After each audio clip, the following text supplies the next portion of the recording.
Good morning students. So in the last class we have seen electromagnetic effect. Today we are going to see hyperconjugation. ठीक है, it is also a permanent effect. ये temporary नहीं है, जैसे electromagnetic effect was temporary. वो कब होता था जब कोई भी अटैकिंग रिएजेंट किसी सबस्ट्रेट के पास आता था तभी सबस्ट्रेट जो है वो इलेक्ट्रोमैग्नेटिक इफेक्ट शो करते थे, पर hyper conjugation is he permanent effect. ठीक है, और हाइपर कॉन्जुगेशन से ना हम एल्कीन की और कार्बोकैटायंस की स्टेबिलिटी पता कर सकते हैं. ठीक है, कि कौन सा कार्बोकैटायन बहुत स्ट्रॉन्ग है, कौन सा एल्कीन ज़्यादा स्टेबल है. तो एल्कीन और कार्बोकैटायन की स्टेबिलिटी हम हाइपर कॉन्जुगेशन से पढ़ सकते हैं. ठीक है, वैसे तो इंडक्टिव इफेक्ट भी शो करता है, बट हाइपर कॉन्जुगेशन जो है उससे हम बेस्ट एक्सप्लेन कर सकते हैं एल्कीन और कार्बोकैटायन की स्टेबिलिटी को. तो अभी तक हम लोग देख रहे थे ना कि पाई इलेक्ट्रॉन्स या जो लोन पेयर्स हैं उनका ही मूवमेंट हो रहा था. ठीक है ना, पर इसमें क्या होगा, हाइपर कॉन्जुगेशन में यहाँ पर अब सिग्मा बॉन्ड के जो इलेक्ट्रॉन्स हैं उनका मूवमेंट होगा. ठीक है, सो लिख लो इसका definition. It involves the delocalisation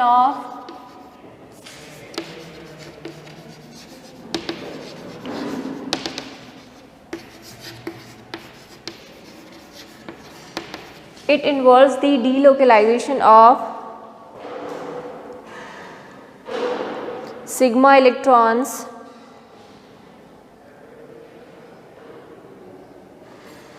of CH bond.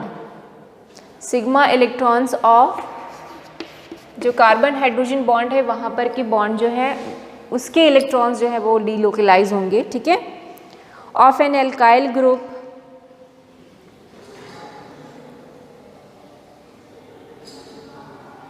directly attached to an unsaturated system. ठीक है, तो इसमें क्या होगा, जो सिग्मा बॉन्ड के इलेक्ट्रॉन्स हैं उनका डीलोकलाइजेशन होगा. तो इसको सबसे पहले हम लोग ना कार्बोकैटायन की स्टेबिलिटी से समझते हैं. मैं कार्बोकैटायन लेती हूँ, फिर मैं आपको बताती हूँ किस तरीके से उसमें डीलोकलाइजेशन या हाइपर कॉन्जुगेशन की वजह से स्टेबिलिटी आती. ठीक, तो पहले मैं एक सिंपल कार्बोकैटायन ले लेती हूँ 1 डिग्री का,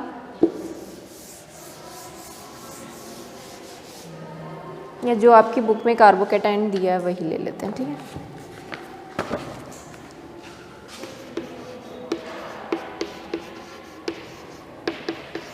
तो ये 1 डिग्री कार्बोकैटायन है. हम इसमें देखते हैं कि किस तरीके से हाइपर कॉन्जुगेशन होगा.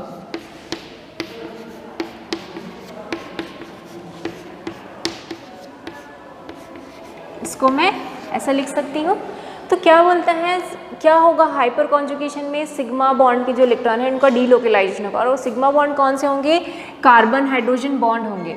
और कहाँ पर के होंगे, जो अनसैचुरेटेड सिस्टम है उसके बाजू वाला कार्बन होगा, उसी के ही हाइड्रोजन डीलोकलाइज होंगे. तो जैसे यहाँ पर जो कार्बन है इट इज़ अनसैचुरेटेड, तो इसके जो एडजेसेंट कार्बन है वहाँ के हाइड्रोजन के जो बॉन्ड है उसके इलेक्ट्रॉन्स डीलोकलाइज होंगे. जो ये अनसैचुरेटेड कार्बन है उसके बाजू वाले कार्बन को हम बोलते हैं अल्फा कार्बन. क्या बोलते हैं, अल्फा कार्बन. और इन हाइड्रोजन को बोलते हैं अल्फा हाइड्रोजन. ठीक है, सो ये है अल्फा कार्बन और बाकी सारे क्या हैं, अल्फा हाइड्रोजन है. ठीक है, तो यहाँ पर अल्फा हाइड्रोजन के ही जो इलेक्ट्रॉन है उनका ही डीलोकलाइजेशन होगा. ठीक, सो ये जो इलेक्ट्रॉन है वो कहाँ आ जाएंगे, इस अनसैचुरेटेड सिस्टम में आ जाएंगे. तो ये कैसा होता है, अब देखो यहाँ पर क्या हो जाएगा, इलेक्ट्रॉन्स इसके पास आ गए, यहाँ पर से हट गया, तो ये क्या हो जाएगा, H+ हो जाएगा. और ये डबल बॉन्ड यहाँ पर आ गया, तो अब ये जो कार्बन है अभी क्या बन गया, सैचुरेटेड बन गया. अब उसके सैचुरेटेड तो नहीं, अनसैचुरेटेड ही है, बट ये क्या हो गया, अब स्टेबल हो गया. ठीक है, अब ये H+ कहीं दूर नहीं जाता, उसी सिस्टम में ही रहता है ना, इसी इलेक्ट्रॉन क्लाउड के आसपास ही रहेगा, बट वो अलग हो गया. उसके जो इलेक्ट्रॉन है वो कहाँ चले गए हैं, यहाँ पर चले गए. ठीक है, सो इसी को बोलते हैं हम हाइपर कॉन्जुगेशन. ये जो कार्बन है अब क्या हो गया, स्टेबलाइज हो गया. ठीक है, अब इसको देखो 3 तरीके हो सकते हैं. ये वाला हाइड्रोजन या तो डीलोकलाइज हो जाए उसके इलेक्ट्रॉन्स, इसके भी हो सकते हैं, इसके भी हो सकते हैं. सो इसके कितने हाइपर कॉन्जुगेट बनेंगे, 3 हाइपर कॉन्जुगेट बनेंगे. एक तो ये बन जाएगा. ठीक है, और क्या बन सकता है,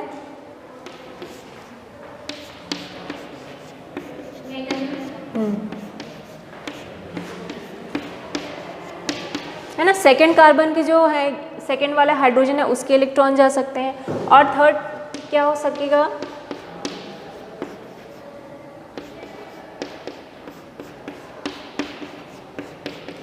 ठीक है। तो इस तरीके से 3 इसके हाइपर कॉन्जुगेट बनेंगे। उधर भी जाने का इसका नाम अल्फा होगा। क्या चीज़? हाँ, अल्फा कार्बन कौन होगा, जो इस अनसैचुरेटेड से जुड़ा हुआ है वो, दैट इज अल्फा कार्बन। और ये तीनों के तीनों ही क्या हैं, अल्फा हाइड्रोजन। तो कोई भी एक अल्फा हाइड्रोजन रिमूव होगा वहाँ से सिस्टम से, ठीक है। रिमूव तो नहीं होना चाहिए, बोलना चाहिए उसका जो इलेक्ट्रॉन पेयर इस बॉन्ड का वो कहाँ से शिफ्ट हो जाएगा, यहाँ। जैसे अभी यहाँ हुआ, इस केस में क्या हो जाएगा, वो सेकेंड केस में यहाँ का हो जाएगा, थर्ड केस में यहाँ का हो जाएगा, ठीक है। तो कोई भी एक अल्फा जो हाइड्रोजन है वो अपने इलेक्ट्रॉन डोनेट करे, कोई भी अल्फा हाइड्रोजन होना चाहिए। अल्फा हाइड्रोजन समझ में आ गया, इसके एडजेसेंट वाला इज अल्फा हाइड्रोजन, ठीक है। तो इसके 3 हाइपर कॉन्जुगेट हमको मिले हैं, ठीक है।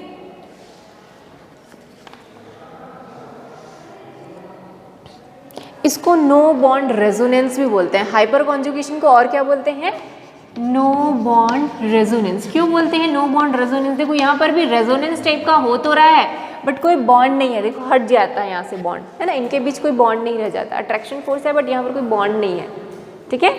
सो इसलिए इसको और क्या बोलते हैं, हाइपर कॉन्जुगेशन को नो बॉन्ड रेजोनेंस, ठीक है। इंपॉर्टेंट नोट लिख लो,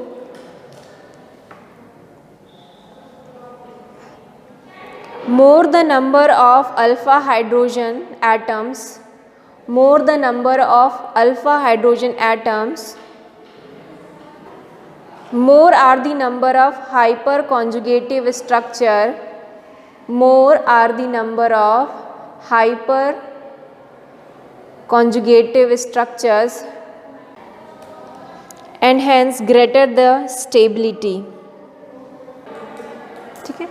जितने ज़्यादा अल्फ़ा हाइड्रोजन होंगे उतने ज़्यादा हमको क्या मिलेंगे, कॉन्जुगेटिव हाइपर कॉन्जुगेटिव स्ट्रक्चर मिलेंगे और उतनी ही ज़्यादा उसकी स्टेबिलिटी होगी। तो देखो ये क्या था हमारा 1 डिग्री कार्बोकैटायन, ये क्या था हमारा 1 डिग्री कार्बोकैटायन। तो लिख लो भाई ये क्या था 1 डिग्री कार्बोकैटायन। अब हम लोग देखते हैं 2 डिग्री कार्बोकैटायन के कितने हमको हाइपर कॉन्जुगेटिव स्ट्रक्चर मिलेंगे।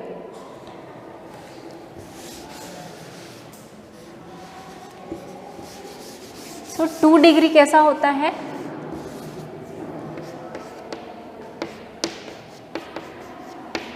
दिस इज 2 डिग्री कार्बोकैटायन, क्योंकि जो जिस कार्बन में पॉजिटिव चार्ज है वो 2 और कार्बन से अटैच है। तो दिस इज 2 डिग्री कार्बोकैटायन, जिसको हम क्या बोलते हैं, सेकेंडरी कार्बोकैटायन, ठीक है। अब देखो इसमें कितने अल्फा हाइड्रोजन है, कैन यू काउंट, 6 है ना। इस कार्बन के बाजू वाले दोनों कार्बन ही क्या होंगे, अल्फा कार्बन। ये भी अल्फा कार्बन है, ये भी अल्फा कार्बन। और उस अल्फा कार्बन से कितने हाइड्रोजन अटैच हैं, 6। तो 6 अल्फा हाइड्रोजन है, तो उससे कितने कॉन्जुगेटिव स्ट्रक्चर मिलेंगे आपको, 6 का, ठीक है। इसको नहीं हमको काउंट करना है, इसको छोड़ के कितने कॉन्जुगेटिव हाइपर कॉन्जुगेटिव स्ट्रक्चर मिलेंगे, 6। तो इसके 6 कॉन्जुगेटिव स्ट्रक्चर मिलेंगे तो ये क्या होगा, ज़्यादा स्टेबल होगा। जैसे अभी लिखा है ना, जितने ज़्यादा उनके कॉन्जुगेटिव स्ट्रक्चर मिलेंगे उतना ही वो ज़्यादा क्या होगा, स्टेबल होगा। तो इसके 6 का कॉन्जुगेटिव स्ट्रक्चर बना लेंगे आप लोग, है ना। अब 3 डिग्री कार्बोकैटायन देखते हैं हम लोग।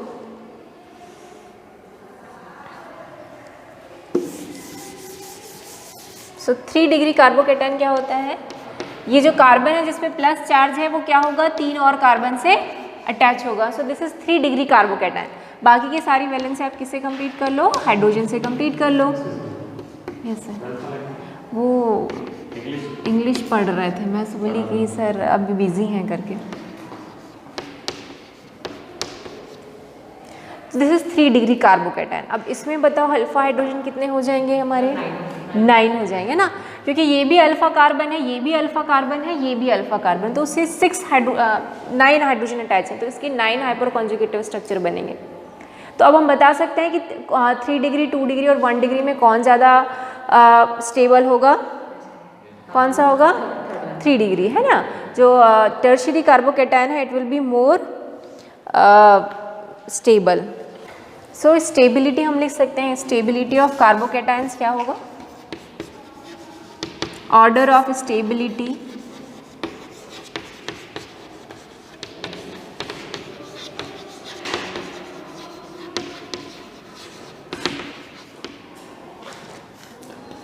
जो 3 डिग्री कार्बोकैटायन है वो ज़्यादा स्टेबल होगा 2 डिग्री कार्बोकैटायन से, है ना, और जो 1 डिग्री कार्बोकैटायन है वो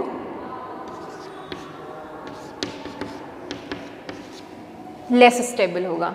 ठीक है, तो उसका रीज़न एग्ज़ाम में अगर आता है बाई चांस की compare the stability of carbocation and give reason also, तो आपको क्या करना पड़ेगा, पूरा आपको बताना पड़ेगा कि हाइपर कंजुगेशन से हम क्या कर सकते हैं, we can compare the stability of the carbocation, more the hyper conjugative structure more is the stable carbocation.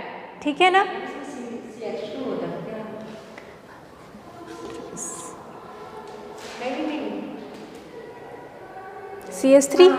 CH3 thrice C+, ठीक है ना, और ये क्या था, CH2 ट्वाइस CH था। ठीक है ना,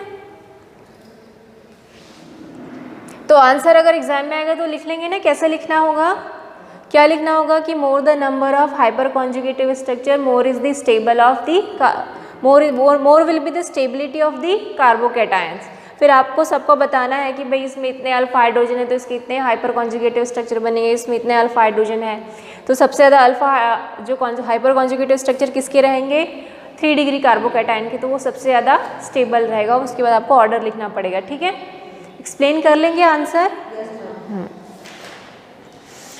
अब देखते हैं हम लोग एल्कीन की स्टेबिलिटी को कैसे कंपेयर करेंगे। ठीक है, सो लिख लो स्टेबिलिटी ऑफ एल्कीन, या उसको लिखो रिलेटिव स्टेबिलिटी ऑफ एल्कीन लिख लो। हमको रिलेशन बताना है ना कि उनकी स्टेबिलिटी में क्या रिलेशन है। सो इसमें भी हम वही चीज़ करेंगे, number of alpha hydrogen count करेंगे, जितने अल्फा हाइड्रोजन उतना ज़्यादा हाइपर कॉन्जुगेटिव स्ट्रक्चर, उतना ज़्यादा वो स्टेबल होगा। ठीक है, तो उसको एक एग्जाम्पल से ले लेते हैं, या पहले हाइपर कॉन्जुगेशन बता देते हैं एक एल्कीन में, फिर उसके बाद करेंगे। ठीक है,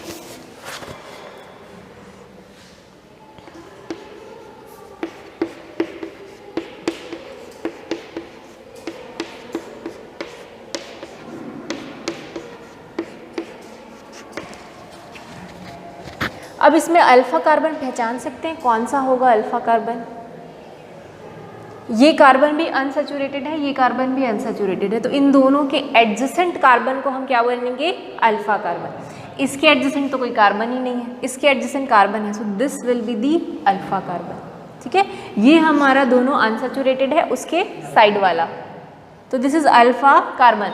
तो कितने इसके हाइड्रोजन हैं, 3, तो इससे कितने हाइपर कॉन्जुगेटिव स्ट्रक्चर बनेंगे, 3 हाइपर कॉन्जुगेटिव स्ट्रक्चर बनेंगे। ठीक है, सो बना लो, बना सकते हैं। पहली बार क्या होगा, ये H+ हट जाएगा और यहाँ पर क्या आ जाएगा, डबल बॉन्ड आ जाएगा।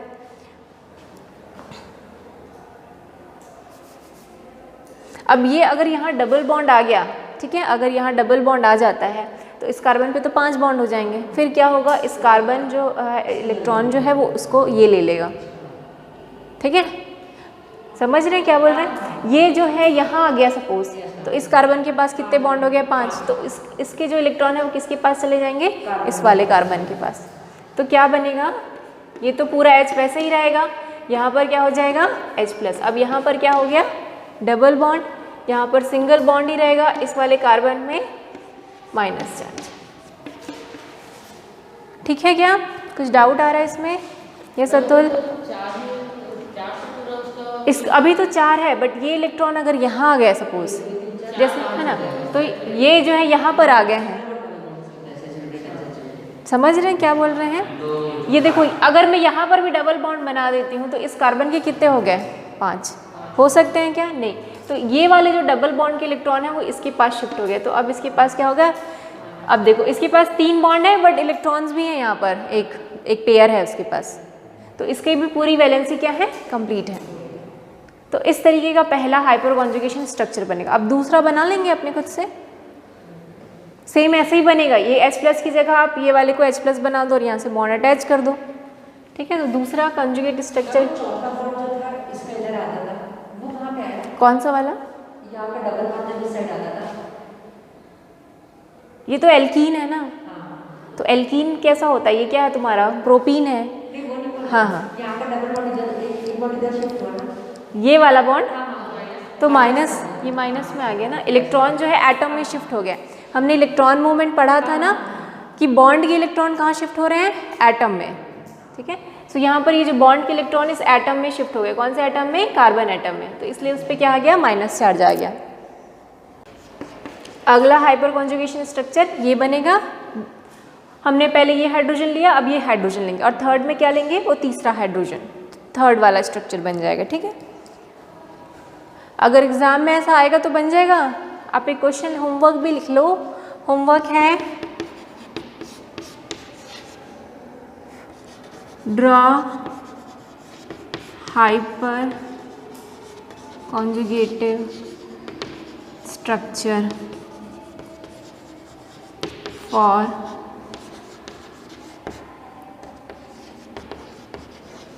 ब्यूटूइन। ब्यूटूइन बनाने आ जाएगा ना, सेकेंड कार्बन पे क्या रहेगा, डबल बॉन्ड, तो इसका बनाना हाइपर कॉन्जुगेटेड स्ट्रक्चर फॉर ब्यूटूइन। अभी भी कोई डाउट है तो पूछ लो, क्या हो रहा है यहाँ पर, फिर से एक्सप्लेन कर दें। हाइपर कॉन्जुगेशन में क्या होगा, जो अल्फा कार्बन के साथ हाइड्रोजन है उसके इलेक्ट्रॉन कहाँ शिफ्ट हो जाएंगे, यहाँ पर, ठीक है, इस बॉन्ड पे। तो देखो अगर ये बॉन्ड यहाँ शिफ्ट हो जाएगा तो इस कार्बन पे 5 बॉन्ड हो गया, ऐसा हो नहीं सकता। तो कौन सा बॉन्ड चला जाएगा, इस बॉन्ड के इलेक्ट्रॉन कहाँ चले जाएंगे, इस कार्बन पे चले जाएंगे। सो इस बॉन्ड के इलेक्ट्रॉन जब इस कार्बन पे जाएंगे तो वो क्या हो जाएगा, नेगेटिवली चार्ज हो जाएगा। और इसके दोनों इलेक्ट्रॉन क्योंकि यहाँ गए हैं तो इस पर इलेक्ट्रॉन की कमी हो गई तो वो क्या हो जाएगा, H+ हो जाएगा।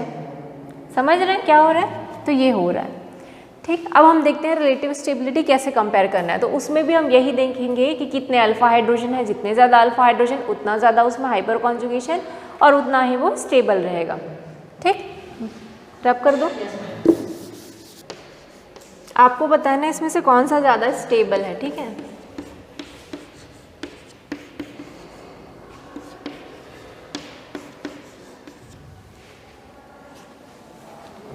Which is more stable in among these 3 alkene?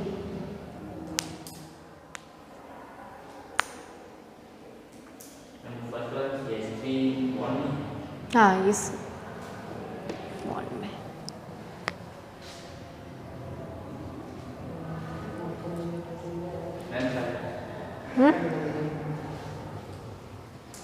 हमको क्या करना है, अल्फा कार्बन ढूंढने हैं पहले तो, ठीक है। अल्फा कार्बन में कितने हाइड्रोजन है ये देखने पड़ेंगे। ये हमारा ग्रुप है, इसके आसपास जितने भी कार्बन है वो क्या है, so this is alpha, this one is alpha, this is alpha, this is alpha. इस केस में देखो ये हमारा, तो ये इसमें ये है और ये है। अब आप अल्फा हाइड्रोजन का काउंट कर सकते हैं, इसमें कितने अल्फा हाइड्रोजन है, 3 3 3 3 12। इस केस में कितने हैं, 9 और उस केस में 6। तो इसमें सबसे ज़्यादा हाइपर कॉन्जुगेशन होगा, तो ये सबसे ज़्यादा क्या होगा, stable. So it is the most stable one, this is less stable. सबका नाम लिख सकते हैं, इसका क्या नाम होगा, इसका होगा CH3 नाम लिखना है, नाम, IUPAC नेम।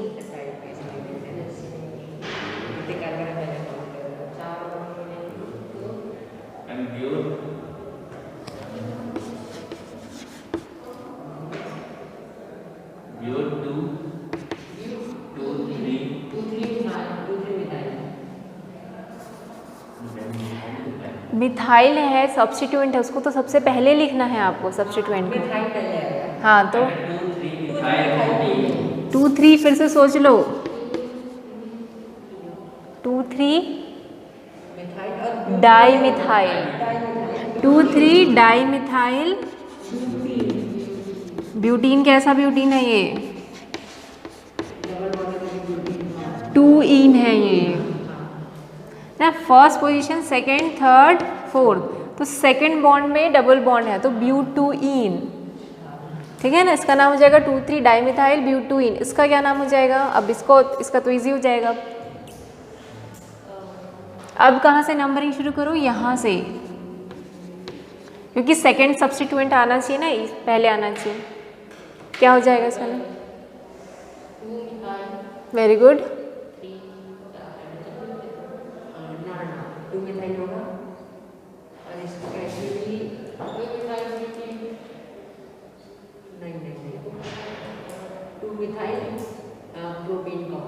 प्रोपेन क्यों होगा, 4 कार्बन है। ब्यूटुइन, 2 मिथाइल ब्यूटुइन,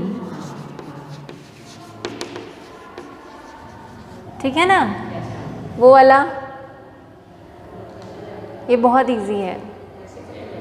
हाँ ये भी क्या होगा, डाइमिथाइल। डाइमिथाइल क्यों होगा, 1 2 मिथाइल।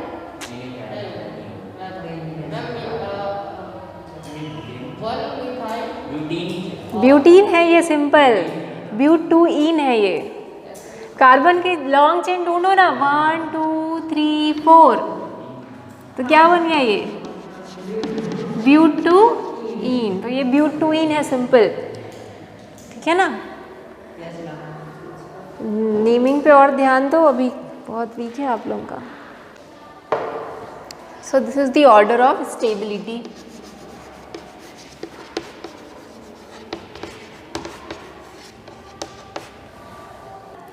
आपको ये ईन का पोजीशन बताना बहुत ज़रूरी है ना। ईन का कौन सा, अगर फर्स्ट पोजीशन पे है तो भले मत बताओ, बट अगर सेकंड थर्ड में कोई भी पोजीशन है तो आपको लिखना पड़ेगा, ठीक है ना। और याद रखना सब्स्टिट्यूएंट पहले लिखेंगे, ठीक है, वो प्रीफिक्स है। और एन, ईन, आइन तो हमेशा सफिक्स होते हैं, ठीक है ना, उसको लगाना मत भूलना। एन है कि आइन है कि ईन है, समझ में आता है ना। एन कब होता है, जब सारे कार्बन पे सिंगल बॉन्ड हो। ईन कब आता है, जब कोई एक डबल बॉन्ड होता है, और ट्रिपल बॉन्ड हो तो आइन आता है, तो वो ध्यान रखेंगे, ठीक है ना। अब आप पीछे एक्सरसाइज में लिख लो होमवर्क पूरा 12.1 से लेकर 12.8, 12.9, 10, 11, 12, 13, 14, 15, 16, 17, इसमें से कुछ कुछ तो मैंने करा ही दिया है, ठीक है ना। सो 12.1 से 12.17 तक पूरा करना है, और पीछे 12.36, 12.38, ठीक है, पीछे से 12.36 और 12.38 इतने क्वेश्चन आपको सॉल्व करने हैं। और इसमें कोई डाउट होगा तो हम लोग नेक्स्ट क्लास में फिर डिस्कस करेंगे, ठीक है, ठीक है, ठीक। तो ये चैप्टर एंड हो गया है, अब हम लोग नेक्स्ट चैप्टर पढ़ते हैं हाइड्रोकार्बन्स। हाँ खत्म। बाकी तो आपका ये जो पोर्शन है ना ये ओमिट है, और ये चैप्टर था भी एकदम बेकार ही था, वो मुझे पसंद ही नहीं था कभी।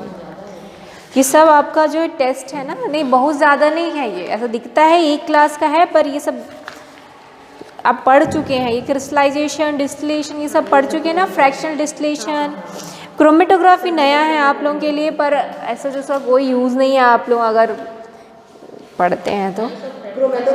उसके बाद क्वालिटेटिव टेस्ट है जिसको हम आप बीएससी एमएससी जब करेंगे ना, बाय चांस आप बीएससी वगैरह करते हैं तो उसमें ये जो टेस्ट है ना क्वालिटेटिव टेस्ट, इसको आप प्रैक्टिकली करोगे। आप यहाँ पर सिर्फ थियोरेटिकल है, पढ़ना है, ठीक है, बट आप इसको जब आप बीएससी वगैरह करोगे ना तो उसमें प्रैक्टिकल है ये सब चीज़ें, तो इसलिए उसको ओमिट कर दिया है,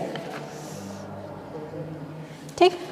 तो ठीक ही है, वो बेकार में ज़बरदस्ती का सिलेबस बढ़ाने के लिए वो डाल दिया गया था। मुझे तो लगता है कि उसको आपको कॉलेज में ही पढ़ाना बेटर था वो सारी चीज़ें। अब हम लोग पढ़ेंगे हाइड्रोकार्बन्स, ठीक, चैप्टर 13। तो पहले इसको ऑर्गेनिक केमिस्ट्री को ख़त्म कर देते हैं, फिर आगे पढ़ते हैं। मैम फिर इसका थर्मोडायनेमिक्स वगैरह करेंगे। हाँ उसके बाद सीधा थर्मोडायनेमिक्स करेंगे। चैप्टर बहुत बड़ा है वो। थर्मो कहाँ बड़ा है, इक्विलिब्रियम बड़ा है, थर्मो नहीं है बड़ा, नहीं है थर्मो बड़ा नहीं और छोटा है, 5-6 लेक्चर में हो जाएगा।